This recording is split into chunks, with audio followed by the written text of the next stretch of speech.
애초에 편하게 돈만 많이 벌고 싶고 노력할 생각도 없는데 돈을 벌고 싶은 분들이 이 영상을 시청할 거라고 생각을 하진 않기 때문에 전 좀 단호하게 얘기를 하겠습니다. 안녕하세요, 퍼프맨입니다. 제가 이제 작년에 차를 사고 올해는 이제 내 집 마련을 하게 됐어요. 그래서 청약으로 분양받았던 아파트가 완공되면서 제가 입주를 했는데, 사실 저한테는 30살까지의 큰 목표가 두 가지가 있었는데, 이제 28살까지 1억을 모으는 거, 그 다음에 두 번째는 내 집을 마련하는 거, 이렇게 두 가지였어요. 결과만 보면은 두 가지 목표는 다 달성은 했는데, 이제 제가 아파트를 얻기 전에 통장 잔고는 한 1억 3천 정도까지 모아봤었고, 그 다음에 운 좋게 청약이 되면서 집도 얻게 됐습니다. 근데 뭐 강남에 있는 집처럼 엄청나게 비싼 이런 아파트는 아니지만, 어쨌든 저는 넓은 저의 보금자리가 생겼다는 거에 굉장히 뿌듯하고 꿈만 갖고 또 그래요. 실감이 좀 잘 나진 않거든요, 아직도. 근데 정말 뭐 돈이 많은 집안에서 태어난 누구한테는 별거 아닐 수 있지만, 저한테는 굉장히 자랑스럽고 뿌듯한 일입니다. 그리고 제가 이제 이 영상에서 말을 하고 싶은 거는, 저는 어떤 식으로 좀 돈을 모아서 30살에 이제 집을 좀 마련할 수 있었는지, 저축했던 방식들, 그리고 돈을 좀 소비했던 방식들, 이런 것들을 좀 한번 얘기해보고 싶고, 그 다음에 그럼에도 저도 지금 내 집 마련을 하면서 꽤나 이제 금전적으로 힘든 상황이에요. 막 아무래도 이사를 하면서 너무 많은 돈을 사용하게 되고, 너무 큰 돈을 처음으로 이렇게 쓰게 되다 보니까 되게 답답한 부분들도 있는데, 제가 이 30살까지 지내오면서 조금 후회되는 것들도 좀 있거든요. 저축이라든지 돈을 쓰는 것들에 대해서. 그런 것들을 좀 한번 얘기해 보려고 해요. 먼저 제가 돈을 저축했던 방식부터 한번 얘기를 해볼게요. 우선 저는 돈을 사용하고 남으면 저축하는 방식으로 저축을 하진 않았어요. 무조건 저축하는 금액을 정해놓고 그 다음에 남은 돈으로 생활하는 거를 좀 지켰었는데, 그리고 출금하기 좀 까다로운 저축 계좌나 뭐 청약, 주식 계좌, 뭐 아니면 ILP, 퇴직연금 계좌, 이런 데에 꼭 돈을 넣어놨어요. 왜냐면은 이게 사람이 조금 생활비에서 쪼들리거나 갑자기 돈을 써야 될 때 바로 출금할 수 있는 계좌가 있으면 그냥 써버리고 말다는 걸, 제 절제력을 저도 못 믿기 때문에 출금하기 좀 까다롭거나 출금하는데 시간이 걸리는 통장들에다가 돈을 넣어놨던 것 같아요. 뭐 예를 들어서 제가 200만 원을 저축하기로 목표를 잡았고 월급이 실수령이 300만 원이라고 하면은 100만 원으로 생활을 해요.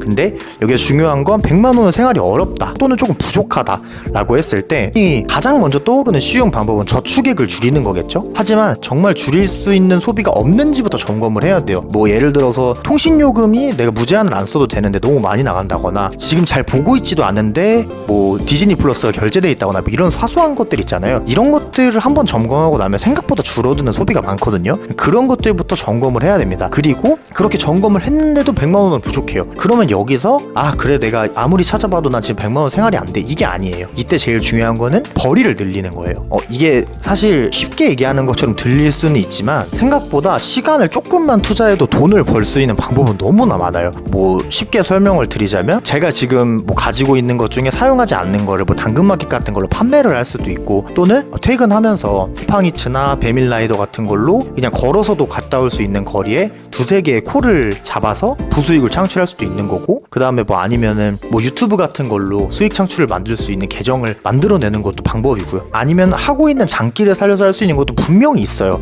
안 했을 뿐이지. 그거는 저는 확신을 합니다. 이 세상에 장기 없는 사람 없고, 시간 쏟아가지고 돈을 벌 수 없을 수가 없어요. 만약에 진짜 내가 돈을 모으고 싶다? 근데 소비는 줄이기 힘들다? 벌이를 늘려야 되는데 주말이라든지 내가 뭐 퇴근하고 집에 와서 핸드폰 보는 시간 이런 거에서 3-4시간 줄여가지고 조그마한 아르바이트 하나도 시작을 못 할까요? 그거는 제 생각은 안 하는 거지 못 하는 거라는 생각은 안 들어요. 저 같은 경우에는 뭐 중학생 때부터 좀 용돈이 부족했어요. 그렇다 보니까 저는 이제 그 남들이 뭐 번개장터나 중고나라 이런 데 올려놨던 싸게 올려놓은 패딩을 사서 제가 다시 비싸게 올려놓고, 이런 금액 차이로 돈을 좀 용돈을 벌었었거든요. 그 다음에 이제 성인 돼서는 22살쯤에 제가 유튜브를 수익 창출의 승인을 받았어요. 그때 당시에는 이제 영화 리뷰하고 격투기 리뷰하는 채널로 수익 창출을 받아서 부수익이 한 30에서 50만 원 정도 나왔던 것 같거든요. 근데 이제 100만 원을 생활비로 쓰던 사람이 130만 원, 140만 원이 되는 거는 엄청난 여유가 생겨요. 그렇기 때문에 여러분들이 만약에 저축이 잘 안 된다면은 지금 저축액을 줄여야 된다거나, 내가 생활 방식에 문제가 있거나, 나는 원래 이 정도는 써야 돼, 이게 아니라 진짜 단순하게 말해서 못 아끼겠으면 많이 벌면 됩니다. 이렇게 여러 가지 이 상황들을 생각했는데도 내가 다니고 있는 본 직장, 그러니까 제일 메인으로 급여를 받는 직장 자체가 페이가 적다. 그러면은 혹시 너무 편한 일만 하고 있다거나 또는 경력을 쌓을 만큼 오랫동안 일을 하지 못하고 계속 이직만 하고 있진 않은지 이런 것들은 생각을 해봐야 돼요. 만약 나이가 어리다면 지금 2년 3년만 경력을 쌓아도 지금 내 직장의 페이가 부족하다는 게 2, 3년 뒤면 해결이 된다는 거거든요. 멀리 봐야 되는 거니까 저축을 뭐 하루 이틀 하고 끝낼 건 아니잖아요. 어쨌든 뭔가 목표가 있을 거고 돈을 모으려면은 그럴 수 있는 환경도 만들어야 되는데 뭔가 노력하거나 고생하는 건 싫은데 그냥 돈만 많이 모으고 싶다는 건 사실 말이 안 되기는 해요. 그냥 되게 단순하게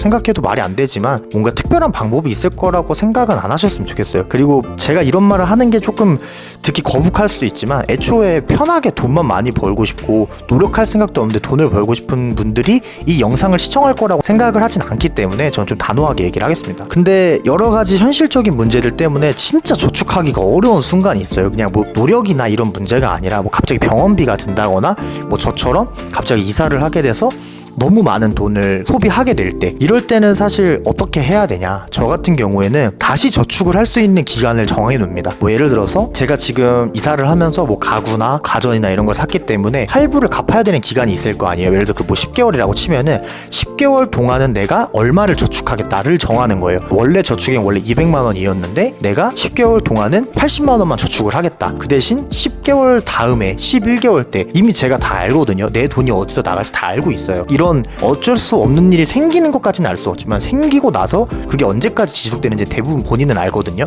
그러니까 그 기간 동안에만 내가 낮춰서 저축을 할 것을 정해놓고 그걸 지키는 게 중요한 것 같아요. 저도 지금은 저축을 사실 생각하기 어려운 시기라서 저도 5월달까지는 지금 저축을 거의 아예 못하는 상황이에요. 뭐 아예 못해도 괜찮으니 그 기간은 정확히 정해두라는 거죠. 그래서 그 기간이 지났을 때는 다시 원래 내 저축액으로 돌아갈 수 있게끔 하는 게 진짜 중요합니다. 아니면은 뭐 10만 원이라 저축을 유지하는 거예요. 왜냐, 사실 한 달에 10만 원 아끼는 거 불가능할 수가 없거든요. 근데 이게 10만 원이라도 유지를 하는 게 왜 중요하냐면 이 저축이든 뭐든 간에 돈 관련된 것들을 한번 관심을 끄고 놓아버리잖아요. 얘를 다시 데리고 오는 데까지 너무 오래 걸려요. 그거를 외면하고 싶어지는 사람 마음도 어쩔 수가 없고 놓는 순간 저도 까먹어버리고 그거를 그냥 두세 달 그냥 낭비하면서 보내다가 그제서야 돌아오기 때문에 최소한 10,000원이어도 좋으니까 10만 원이어도 좋으니까 아주 작은 금액이라도 저축을 유지해 주시는 걸 저는 좀 추천을 드리고 싶어요. 제가 지금 말하면서도 너무 당연한 소리라서 이걸 끝까지 보시는 분이 있으실까 싶긴 한데 일단 저는 그렇게 돈을 모았습니다. 그렇게 돈을 모았고 다른 것보다도 일단 저축을 하는 금액을 제가 한번 정해 놓으면은 그 금액에 대해서는 무조건 지켜서 돈을 모았다는 게 저한테는 굉장히 중요했던 것 같고, 그 다음에 제가 뭔가 소비하고 싶은 게 많아지는 나이가 됐을 때 돈을 더 많이 벌 수 있는 직장으로 이직을 하고, 그 다음에 거기서 버는 돈으로도 내가 저축은 더 하고 싶은데 쓰고 싶은 것들은 줄이고 싶지가 않은 거예요. 그래서 이제 부수익을 창출하기 시작했었습니다. 근데 여러분들도 당연히 다 할 수 있는 수준의 그런 부수익이고, 제가 뭐 강의하는 것 봐도 그렇고 제가 말하는 것만 봐도 그렇고 그냥 저도 완전 평범한 사람이거든요. 뭐 대단한 것도 하나도 없고 뭐 환경에서 엄청 특별한 저한테 기회가 주어졌던 것도 아니기 때문에 여러분들 모두 다 할 수 있다고 생각을 합니다. 그러면 이번에는 제가 후회되는 행동들을 좀 말씀을 드려볼게요. 첫 번째로는